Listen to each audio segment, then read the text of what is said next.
کہ آیا رسول اللہ کے بعد جب رسول اللہ اس دنیا سے چلے گئے تو رسول اللہ کے جانے کے بعد رسول اللہ کی کرسی پہ بطور جانشین رسول، بطور خلیفہ رسول، رسول اللہ کے دوست بیٹھیں گے یا رسول اللہ کی اولاد؟ تو اب تک بات آئی کہ جو بھی رسول اللہ کی جگہ پر بیٹھ رہا ہے بطور امام، بطور خلیفہ، بطور جانشین، چاہے وہ رسول اللہ کے دوست ہوں یا رسول اللہ کی آل ہو، جو بھی بیٹھ رہا ایکس وائی زیڈ، اس کے اندر رسول اللہ کی خصوصیت ہونی چاہیے، اس کے اندر رسول اللہ کی کوالٹی پائی جانی چاہیے۔ رسول اللہ کی کیا کیا خصوصیت تھی ہم لوگوں نے اب تک جو سنا کہ رسول اللہ قرآن کی آیتوں کی تلاوت کرتے تھے، نفسوں کو پاک کرتے تھے اور قرآن سمجھاتے تھے، یہ تو تھا نا، اور حکمت کی تعلیم دیتے تھے۔ کل جو بات آئی تھی کہ ولایت اللہ کو تمام بندوں کے اوپر مطلق حاصل ہے، رسول اللہ کو بھی مطلق حاصل ہے، تو اہل بیت علیہ الصلوۃ والسلام کو بھی ولایت مطلق حاصل ہے۔ ظاہر ہے، میں نے کل ایک مثال دیا تھا کہ اگر کوئی انسان ایسا ہے جس نے ایک زمانے میں چوری کی ہو اور اس کے بعد وہ توبہ کر لے، اور وہیں ایک آدمی ایسا کھڑا ہو جس نے کبھی چوری نہیں کی، تو آپ خزانے کی چابی کس کو دیں گے؟ بس آخر میں بات آئی تھی کہ اہل بیت علیہ الصلوۃ والسلام کو خداوند عالم نے نہ صرف یہ کہ انتخاب کیا بلکہ ان کو ولایت تکوینی بھی دی۔ ولایت تشریعی یعنی شریعت میں جو ولایت حاصل ہوتی ہے کہ اگر کوئی اللہ کا ولی ہے، اگر کوئی اللہ کا جانشین ہے، وہ کسی چیز کے حرام ہونے کو کہے تو وہ حرام ہو جائے گی، کسی چیز کو حلال قرار دے دے تو حلال ہو جائے گی۔ تو یہ ہو گئی تشریعی ولایت کہ جہاں شریعت میں کسی کو اگر ولایت حاصل ہو، چاہے وہ نبی ہو یا امام، کائنات پہ جس کو ولایت حاصل ہوتی ہے اس کو ولایت تکوینی کہا جاتا ہے، جو اہل بیت علیہ الصلوۃ والسلام کو حاصل ہوئی تھی۔ اس میں بات آئی تھی جو مثال پہ آ کے کہ شوق جو ہے کسی چیز، یہیں پہ بات رکی تھی نا کہ شوق کسی چیز کا کب پیدا ہوتا ہے، اس مثال کو کمپلیٹ کر لیتے ہیں پھر بات آگے بڑھتی ہے کہ دیکھیں نہ وجود کی صورت میں، اور اچھی لگ رہی ٹی شرٹ آپ کی، کیا اس ٹی شرٹ کا شوق ہم کر سکتے ہیں؟ غلط بات ہے، کسی کے کپڑے پہ نگاہ رکھنا شریف لوگوں کا شیوا نہیں ہوتا۔ ہاں یہ آپ کہہ سکتے ہیں مجھے ایسی ہی چاہیے، یہ کوئی مشکل نہیں ہے۔ کیا اس ٹی شرٹ کا شوق مجھے کل ہوا تھا؟ نہیں ہوا تھا۔ اس کا مطلب یہ ہے کہ شوق کا تعلق، اچھا اگر ہمارے پاس آ گئی، گئے 200 روپے 250 روپے خرید لیا ہم نے، اب پھر شوق ختم ہو گیا، تو شوق نہ وجود کی صورت میں ہو سکتا ہے اس لیے کہ اپنے پاس موجود ہے، اپن کیوں شوق کرے گا اس کا، نہ عدم کی صورت میں ہو سکتا ہے جب آپ کی ہے وہ۔ ہاں ایک ہے کہ آپ کے پاس ہے، آپ جیسی ہمیں چاہیے۔ خداوند عالم کی معرفت کا حکم ہے کہ اللہ کی معرفت حاصل کرے انسان۔ 4 طرح کے وجود ہوتے ہیں، ٹھیک ہے، 4 طرح کا وجود ہوتا ہے۔ مثلا ایک یہ کہ ہم نے کہا پانی، گلاس میں دکھا دیا ہم نے، یہ پانی وجود خارجی، ظاہر میں یہ پانی ہے گلاس میں۔ ایک وجود یہ ہے کہ جس کو خارجی وجود ہوتا ہے، ٹھیک ہے، جو آنکھوں سے دکھائی دیتا ہے۔ دوسرا وجود کیا ہے؟ وجود ذہنی۔ مثلا ابھی میں ایک چیز کا نام لیتا ہوں، وہ آپ کے ذہن میں آ جائے گی، ٹھیک ہے۔ آگرہ میں ایک چیز موجود ہے، بڑی فیمس ہے، یہ سب ہم اس لیے کہتا ہے کہ آسان ہو کے بات بیٹھ جائے ذہن میں۔ آگرہ میں ایک چیز بہت فیمس ہے جس کو شاہ جہاں نے بنوایا ہے، دنیا کے 7 عجوبوں میں سے ایک ہے۔ آپ کے ذہن میں کیا آیا؟ کیا نام ہے اس کا؟ میں نے نام لیا اس کا، مگر ہم نے صفات بیان کی۔ اب آنکھ بند کیجئے، اس کی تصویر آپ کے ذہن میں آئی یا نہ آئی؟ اسی لیے ایک صاحب منطق پڑھ کے گئے اپنے گھر، تو انہوں نے اپنے باپ سے کہا کہ سامنے انڈا رکھا تھا ابلا ہوا، کہنے لگے بابا میں اس ایک انڈے کو 2 کر سکتا ہوں۔ کہا کیسے؟ کہ یہ انڈا جو سامنے رکھا ہوا ہے ایک، اور ایک انڈا جو میرے ذہن میں ہے اس کی تصویر۔ تو کہتے ہیں سب کے ساتھ آدمی پڑھ لکھ کے کھیلے، باپ کے ساتھ نہیں کھیلنا چاہیے۔ تو باپ نے کہا بیٹا ایک کام کرو، یہ میں کھا لیتا ہوں، جو تمہارے ذہن میں وہ تم کھا لو، جو تمہارے ذہن میں ہے وہ آپ کھا لیجئے۔ تو ایک وجود کیا ہے؟ وجود ذہنی، کہ کسی بھی چیز کا ایک وجود ہمارے ذہن میں بھی پایا جاتا ہے۔ اور اسی لیے آپ دیکھ لیجئے کہ جس چیز کا وجود ذہن میں پایا جاتا ہے اسی کو لا کے آپ خارج میں منطبق کرتے ہیں۔ مثلا اگر ذہن میں اس کا کوئی وجود نہ ہو، خارج میں ہوتے ہوئے بھی آپ اس کو پہچان، ہم نے آپ کو کہیں دیکھا ہے، چونکہ آپ کی ایک تصویر ذہن میں موجود ہے اس لیے میں لگ رہا ہے کہیں دیکھا ہے، لیکن اگر وہ ذہن والا وجود ختم ہو گیا تو ملنے کے بعد پہچانیں گے نہیں ہم، کیونکہ تصویر مٹ چکی ہے۔ تو دو ہو گیا، ایک خارجی وجود اور ایک ذہنی وجود۔ ایک ہوتا ہے کتبی وجود، ہم نے لکھ دیا، مثلا پانی لکھا ہوا ہے، اس کو کہتے ہیں وجود کتبی۔ کتنے ہو گئے؟ ایک ہوتا ہے وجود لفظی، خود ہم بول رہے ہیں پانی، تب بھی آپ کے ذہن میں آیا نا، تو مطلب چاہے ہم آپ کو تاج محل دکھا دیں، یہ ہے دیکھیے، یہ ہو گیا وجود خارجی، ٹھیک ہے۔ ہم اس کی توصیف بیان کر دیں، آپ کے ذہن میں آ جائے، یہ ہو گیا وجود ذہنی۔ ہم لکھ دیں، وہ وجود کتبی۔ ہم جو ہے کیا کہتے ہیں، بول دیں، وہ ہے وجود لفظی۔ چار طرح کے وجود ہوتے ہیں۔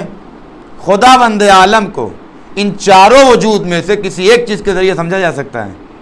نہ خارج میں آپ دکھا سکتے ہیں کہ یہ خدا ہے،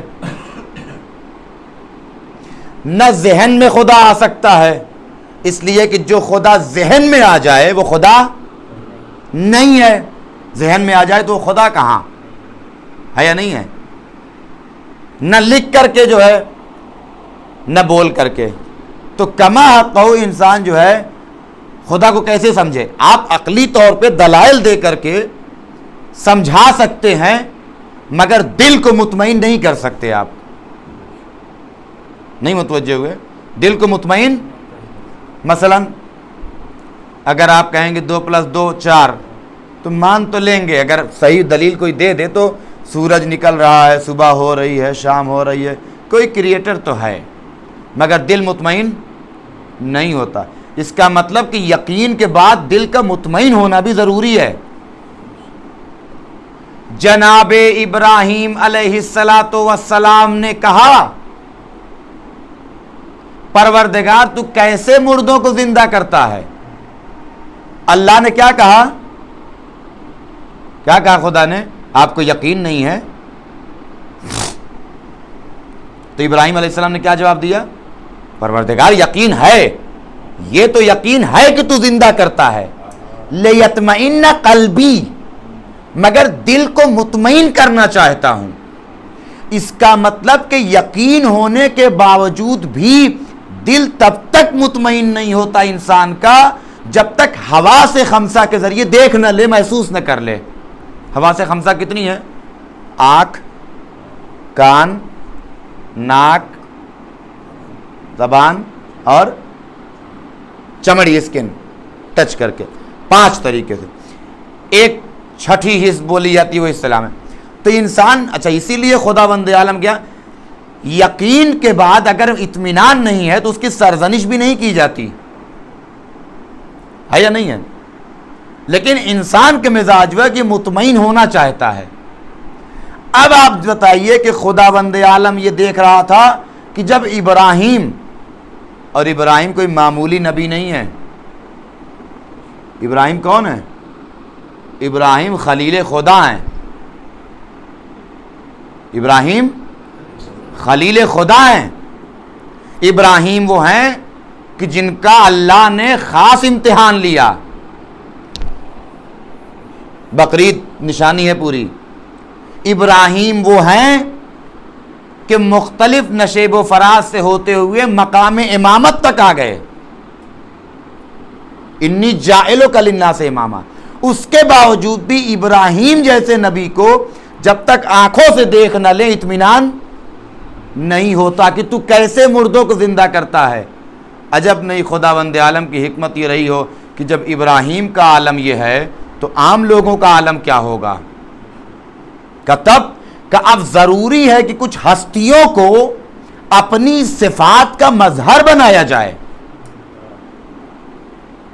ذات کا مظہر کوئی نہیں ہو سکتا، اپنی صفات کا مظہر بنایا جائے۔ دنیا والے خدا کے وجود کو عقلی طور پہ یقین تو کر لیں گے، مگر لوگ مطمئن کیسے ہوں گے